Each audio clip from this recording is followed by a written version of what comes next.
Hello guys, നമ്മൾ ഉണ്ടാക്കാൻ പോകുന്നത് കാശ്മീരി സ്റ്റൈലിൽ ഒരു ചിക്കൻ കറിയാണ്. അതെങ്ങനെ ചെയ്യാം, എന്താ ചെയ്യാം നമുക്ക് വീഡിയോയിൽ കാണാം. നമ്മൾ എടുത്തിട്ടുള്ളത് 1 കിലോ ചിക്കനാണ്. അപ്പോൾ അതിക്ക് വേണ്ട മസാലകൾ എന്തൊക്കെയാണ് നമുക്ക് നോക്കാം. കുറച്ച് ഓയിൽ എടുത്ത ശേഷം അതിലോട്ട് നമുക്ക് മല്ലിപ്പൊടി, മഞ്ഞൾപ്പൊടി, ഗരം മസാല, ചിക്കൻ മസാല, ഇഞ്ചി, വെളുത്തുള്ളി എല്ലാം പാടെ മിക്സ് ചെയ്തിട്ട് ഒന്ന് ജാറിലിട്ട് ഒന്ന് മിക്സ് ചെയ്തിട്ട് ഇതുപോലെ ഒരു മിക്സഡ് പരുവത്തിലാക്കി 3 വലിയ ഉള്ളി, 2 തക്കാളി, 4 പച്ചമുളക്. ഹലോ ഗൈസ്, ഇപ്പോൾ എണ്ണ ചൂടായിക്കൊണ്ടിരിക്കുകയാണ്. അപ്പോൾ നമ്മൾ ഫസ്റ്റ് ഇടാൻ പോകുന്നത് ഉള്ളി ജസ്റ്റ് ഒന്ന് വാട്ടുക.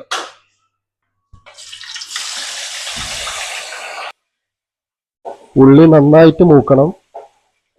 ഇപ്പോൾ റെഡിയായ ശേഷം കുറച്ച് മുളക് നമുക്കിത് നന്നായിട്ട് ഇളക്കി കൊടുത്ത് നന്നായിട്ട് ഇതൊന്ന് വാടിയ ശേഷം ഓരോന്നായിട്ട് നമുക്ക് ഇതിലിടാം. ഹലോ ഗൈസ്, നമുക്ക് ഈ ഉള്ളിയും ഒന്ന് ജസ്റ്റ് ഒന്ന് മൂത്ത ശേഷം നമുക്ക് ഡയറക്റ്റ് ഇടേണ്ട മസാല അല്ല, ഡയറക്റ്റ് ഒരു ചിക്കൻ ഇടുക. ഡയറക്റ്റ് ഒരു ചിക്കൻ ഇതിന് നന്നായിട്ട് വെന്ത ശേഷം മാത്രമാണ് മസാലകൾ ഇടാൻ പറ്റുക. ഇങ്ങനെ ആകുമ്പോഴാണ് കറക്റ്റ് ചിക്കനിൽ മസാല പിടിക്കുള്ളൂ ചെയ്യുക. ചിക്കൻ ഇങ്ങനെ ഇടാൻ കാരണം എന്താ വെച്ചാൽ ഓയിൽ കടന്നിട്ട് പെട്ടെന്ന് ചിക്കൻ വേവും. അതായത് ഇടാൻ പോകുന്നത് തക്കാളിയാണ്. തക്കാളി നേരത്തെ ഒരു 3 പീസ് കട്ട് ചെയ്ത് തക്കാളി ഇടുക. നമ്മൾ തയ്യാറാക്കിയ ആ മസാല പേസ്റ്റ് ജസ്റ്റ് ഒന്ന് അപ്ലൈ ചെയ്യാണ്. അതിനുശേഷം അല്പം ഉപ്പിട്ട് കൊടുക്കുക. അതിനുശേഷം അല്പം മുളകും പൊടി ഇട്ട് കൊടുക്കുക. അതിനുശേഷം കുറച്ച് ജീരകപ്പൊടി, കൂടുതലാവണ്ട, അപ്പോൾ ടേസ്റ്റിൽ ഡിഫറെൻ്റ് വരും. അതിനുശേഷം കുറച്ച് മഞ്ഞൾപ്പൊടി ഇട്ട് കൊടുക്കുക.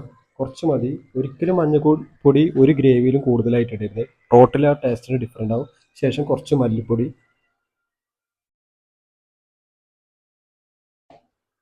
അതിനുശേഷം കുറച്ച് ചിക്കൻ മസാല, അതിനുശേഷം കുറച്ച് ഗരം മസാല അപ്ലൈ ചെയ്യുക. കുറച്ച് വെള്ളം, ഒരു 1/2 കപ്പ് വെള്ളം ഒഴിക്കുക. ഒരുപാട് ഒഴിക്കരുത്, കാരണം മസാലയുടെ ടേസ്റ്റ് കംപ്ലീറ്റ് ആയിട്ട് പോകും. പിന്നെ നിങ്ങൾ ഇത്രയും സമയം എടുത്താൽ ഇതൊക്കെ വെറുതെ ആയി പോകും. അല്ലാതെ മസാല നമുക്ക് അടിയിൽ പിടിക്കാൻ തോന്നിക്കഴിഞ്ഞാൽ അല്പം വെള്ളം ഒഴിക്കുക. ഒരു 10 മിനിറ്റ് നേരം ഒന്നിങ്ങനെ അടച്ചു വെക്കുക.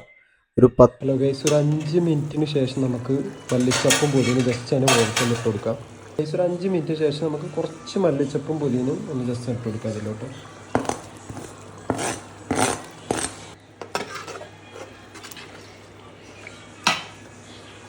ഹലോ ഗൈസ്, അപ്പോൾ അങ്ങനെ നമ്മുടെ കാശ്മീരി ചിക്കൻ കറി റെഡി ആയിട്ടുണ്ട്. നമുക്കിത് ഒന്ന് ജസ്റ്റ് ഒന്ന് ടേസ്റ്റ് ചെയ്ത് നോക്കിയിട്ട് ബാക്കി പറയാം. ഹലോ ഗൈസ്, അപ്പോൾ നമ്മുടെ കാശ്മീരി ചിക്കൻ കറി റെഡി ആക്കിയത് നമ്മുടെ കാശ്മീരിലുള്ള ഫെസാനാണ്. അപ്പോൾ ഒന്ന് ടേസ്റ്റ് ചെയ്ത് നോക്കാൻ പോവാണ്. വിശാൽ ഭായ്, ജസ്റ്റ് ടേസ്റ്റ് ചെയ്ത് നോക്ക്. വിശാൽ ഭായ് ഗൈസ്, നന്നായിട്ടുണ്ടോ? സൂപ്പർ. Okay okay okay. അപ്പോൾ നമ്മുടെ വിശാൽ ഭായ് പറഞ്ഞത് ടേസ്റ്റ് ചെയ്ത് നോക്കിയിട്ട് സൂപ്പർ ആയിട്ടുണ്ട്. അപ്പോൾ എല്ലാവരും മസ്റ്റ് ആയിട്ട് കാശ്മീരി ചിക്കൻ കറി ട്രൈ ചെയ്ത് നോക്കും.